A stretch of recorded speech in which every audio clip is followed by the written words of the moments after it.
I am probably not powerlifting anymore.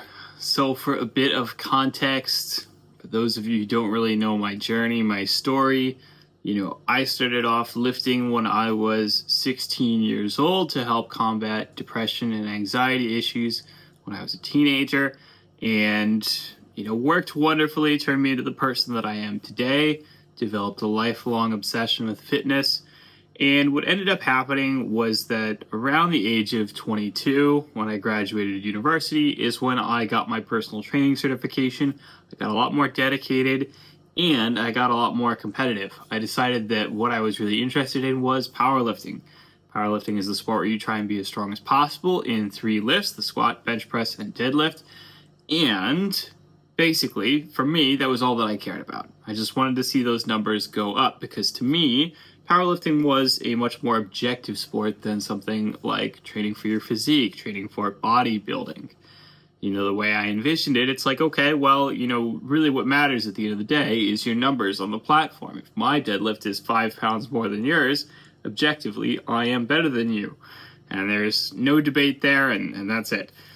To me, that was what mattered. I didn't really care about aesthetics. I didn't really want to, go up on a stage and be judged by people based on how I looked and have some kind of subjective measure of how good I am at what I do. None of that. I don't care. I just cared about the numbers. The numbers don't lie, right? And I didn't care that much about my appearance. I mean, obviously, I didn't care that much about my diet. I really struggled to care about my diet for a very long time. And so for me, this was a much better fit. I could be a little bit higher body fat percentage, and I still looked pretty good because I was training pretty heavy. And of course, also, I just got super freaking strong, and that was awesome. I love that. That was such a big turning point for me. However, that was, many years ago. That was 14 years ago. Since then, obviously, things have changed. So, an important thing to understand in the context of sort of, like the life cycle of a lifter, we talk about life cycles in investing, right? Which is to say that older people need to invest differently than younger people, because if you're an old person, basically it's like, all right, like really what I care about is preserving the wealth that I have. Whereas if I'm a younger person, it's like, okay, I can take more risks because I'm more caring about building wealth in the first place so that I can get to have wealth when I'm old, right? So, investors think very differently at an old age than they do at a younger age. It's the exact same thing when you talk about lifting. So, as you lift, as you get older, things change. Your perspective changes, and the things that you value change. And so, in particular, there are a lot of tiny shifts around mentality and mindset and competitiveness. So, a few important things to note. First of all is that people tend to peak in terms of their ability, in terms of reaching most of their potential within a few years of solid training. This is a lot less than people think, right? Like it could be, I would say somewhere between 2 and 5 years is probably enough to get you like 90% of the way plus to your genetic potential. And you may think, oh, that's not true. People train their whole lives. They do train their whole lives. But, they're training for, those last few additional percentage points. Your physique doesn't change that much when you've been, training for 5+ years. Your strength doesn't change that much when you've been training for 5+ years, especially if you've been training really well and you've been putting a lot of effort into it. And, there are many, many, many examples of, like, you don't even think about it, but, there are many examples even in recent memory of people who shot up out of nowhere. A really classic example is Thor, world's strongest man, actor in Game of Thrones. Everyone loves him.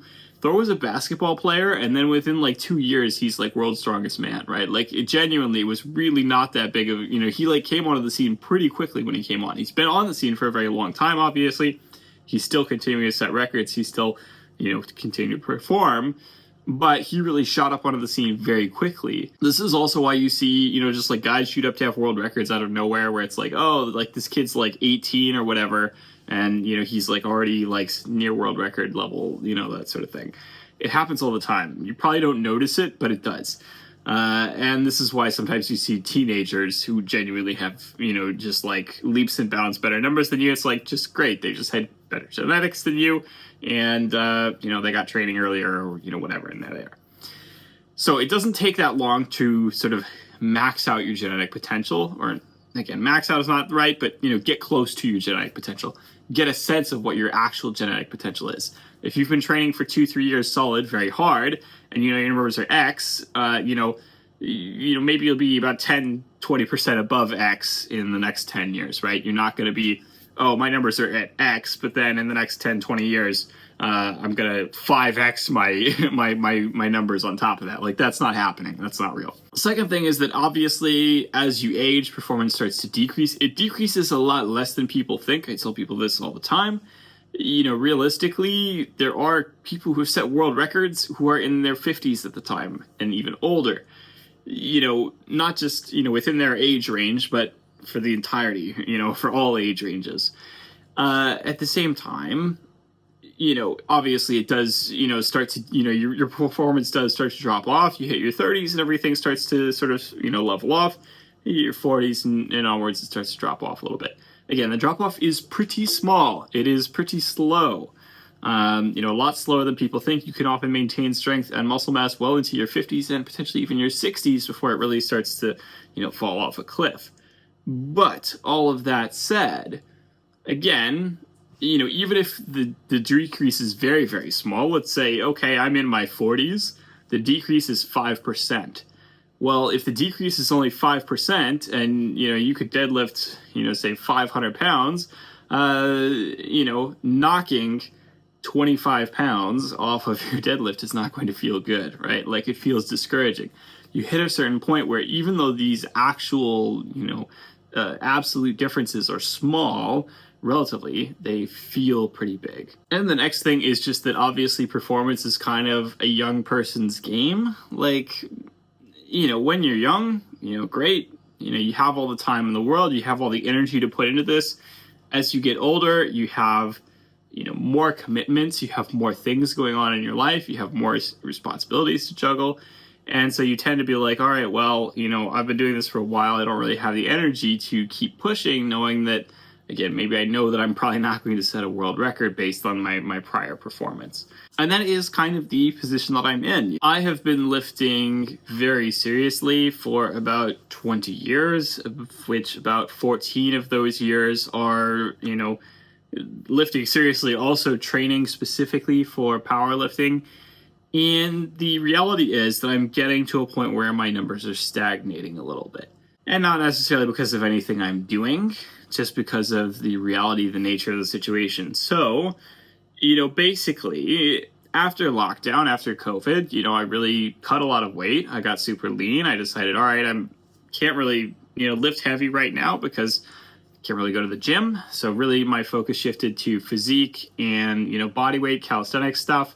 I got to the point where I could do a muscle up for the first time, some more advanced core stuff. That stuff was fun.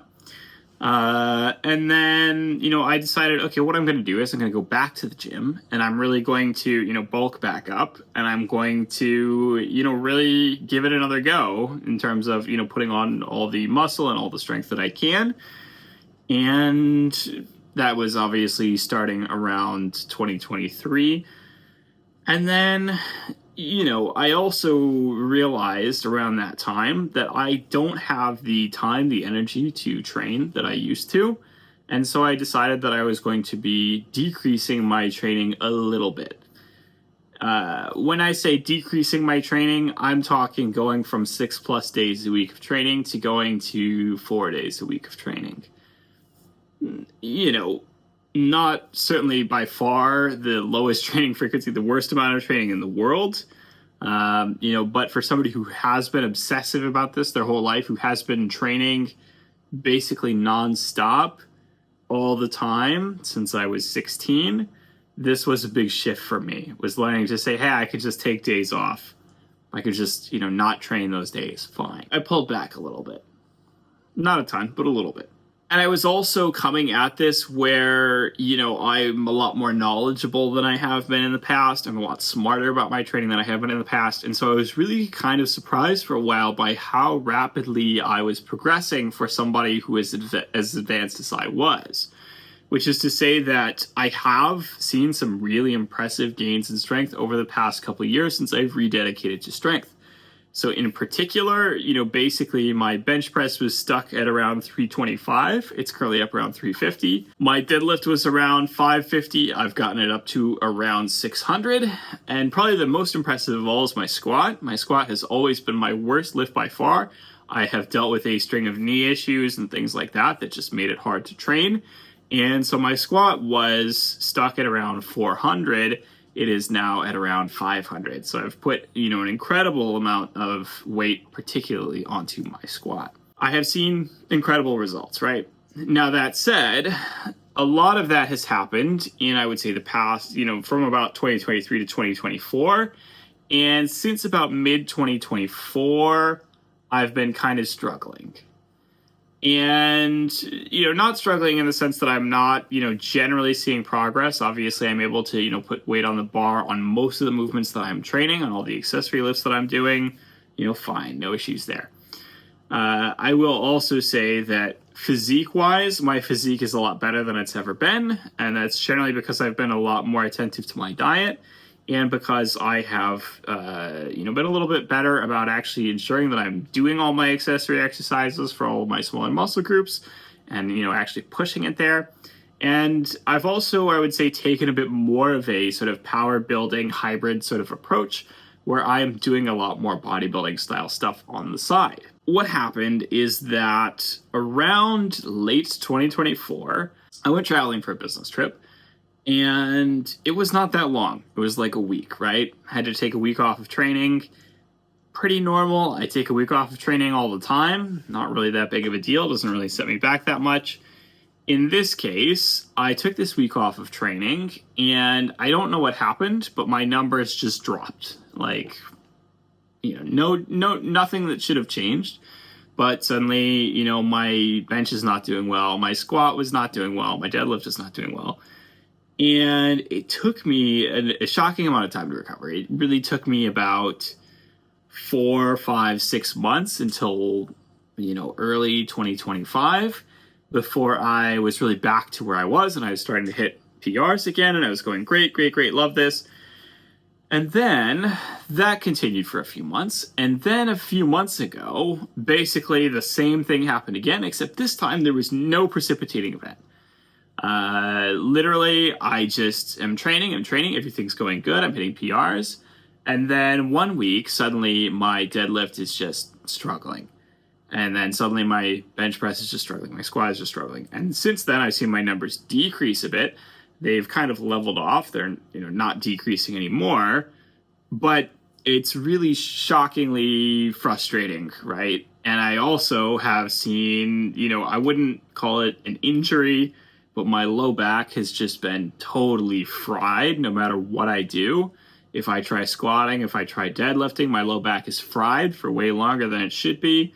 Again, it's not an injury. It's just like it's recovering way more slowly for no reason. And that's really inhibiting my ability to keep training heavy and keep training hard. So I've gotten to a point where, to make it manageable, I've had to pull back even further on my training volume heavy for my squat and my deadlift. My bench is actually still doing okay. My bench is actually now kind of recovering, kind of starting to hit PRs again. But my squat and my deadlift are just kind of stuck right now at about, 90%, 95% of what they were before.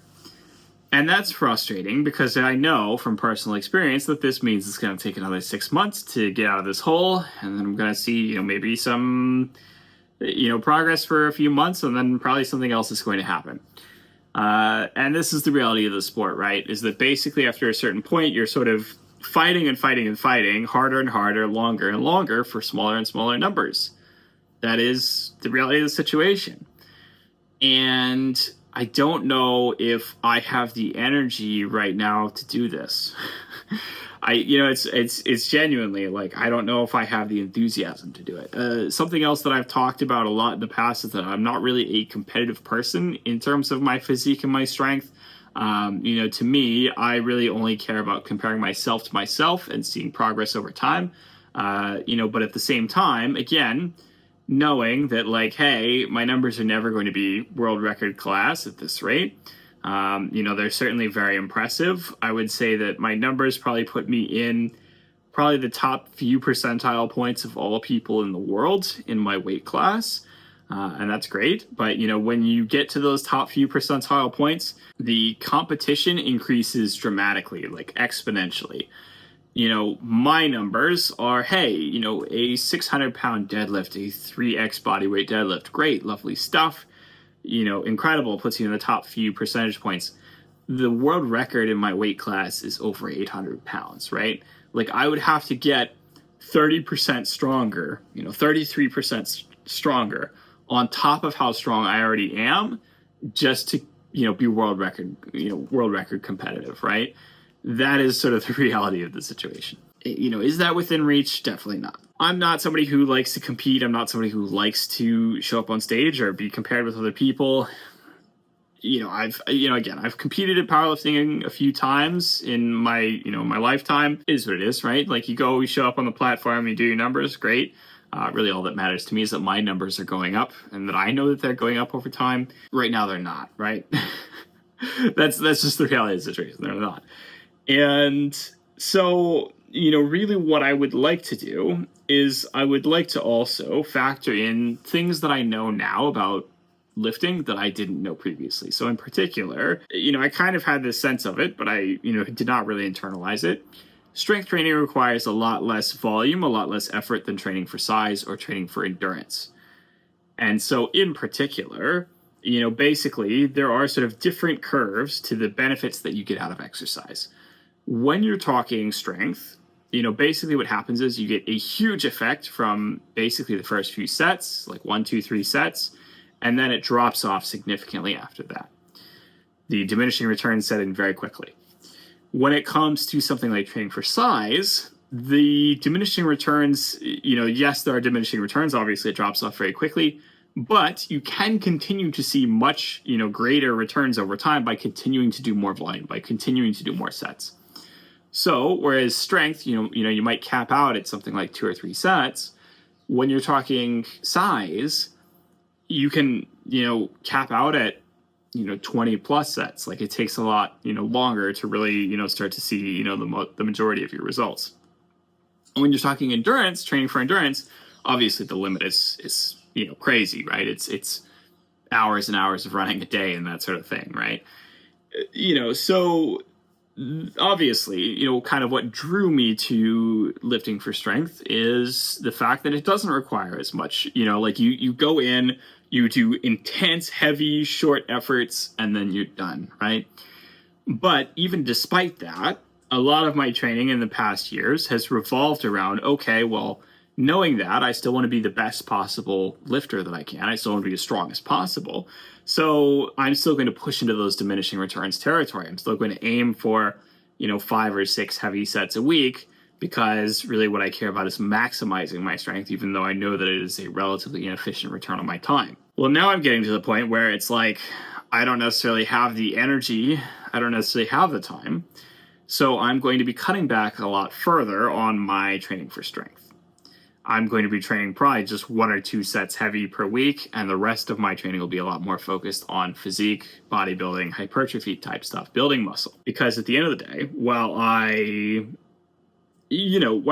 obviously still think being strong is incredible and is amazing, and again, I like the fact that numbers don't lie. You can, tell whether or not you're stronger than somebody. The reality is that I'm not world class, and I know that. I've always known that my genetics are above average, but definitely not world class. I would say, if anything, the only thing that I would say that I'm, maybe world class in is my level of effort. I have always put in an incredible level of effort over the past 20 years, and that is something I'm incredibly proud of. But I will say that my mindset has shifted over time. I do now care about my physique. I do now care about looking good. I do now care a lot more about my diet, and I do a much better job of managing it. And relatively, I am able to see improvements in my physique a lot more easily because it's something that I've been neglecting for such a long time. Genuinely, right now, at my current body weight, I look at photos of what I used to look like at this body weight and what I look like now, and I go, Christ, that's, it's a night and day difference. I have a lot more muscle mass. I look a lot bigger than I used to. I look a lot leaner than I used to, even at the same body weight. And that is a testament to all of the work that I've done physique-wise in the past few years. And so it is something that I've grown to enjoy. A lot of bodybuilders, or a lot of powerlifters sort of retire into bodybuilding. Retire. They don't really retire, but they kind of give up on powerlifting after a while, and they realize they're not going to hit world-class numbers or whatever, and they go into bodybuilding. Great. It is a surprisingly common phenomenon. I am probably the latest one to join that. I would say that my focus has shifted purely from being on strength to being a lot more well-rounded of a lifter. Strength, size. I've also focused a lot more on my cardio in the last few years because that was something that I was, sort of neglecting, and I inherited from my father blood pressure issues.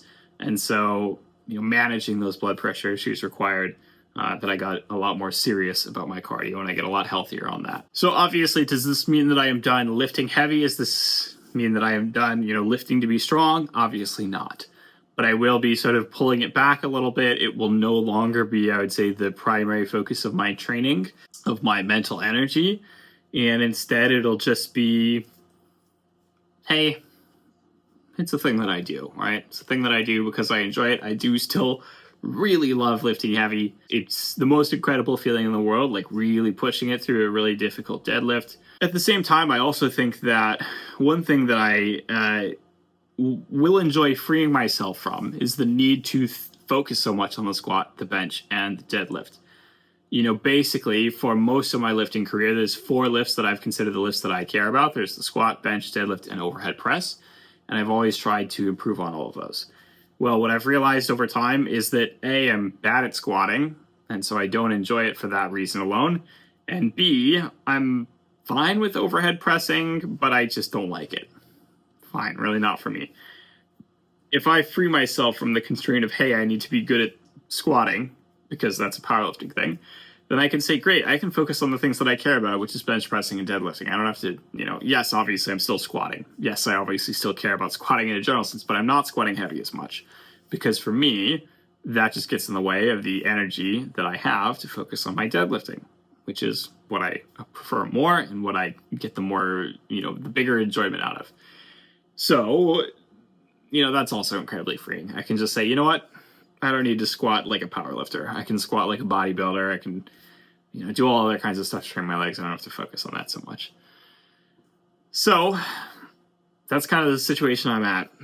Basically, I'm turning 36 soon. That's the reality of my life. I'm older. I have a lot more aches and pains. I don't have the energy. I've got kids.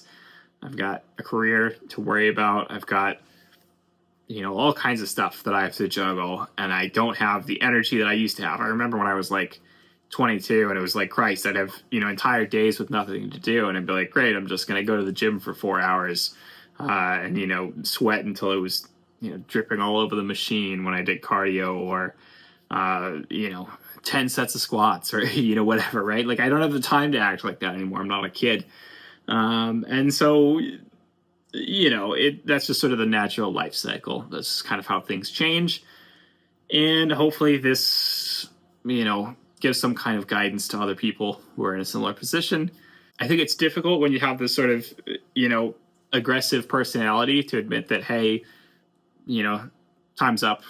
Not time's up, but, time to move on a little bit, time to reassess, time to shift your priorities.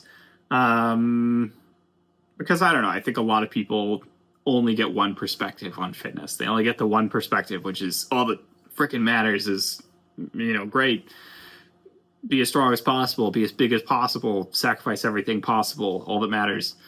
That's not true. You need to sort of temper it with the energy that you have, the time that you have, whatever you have available. Like, you live in the real world. You're not a machine.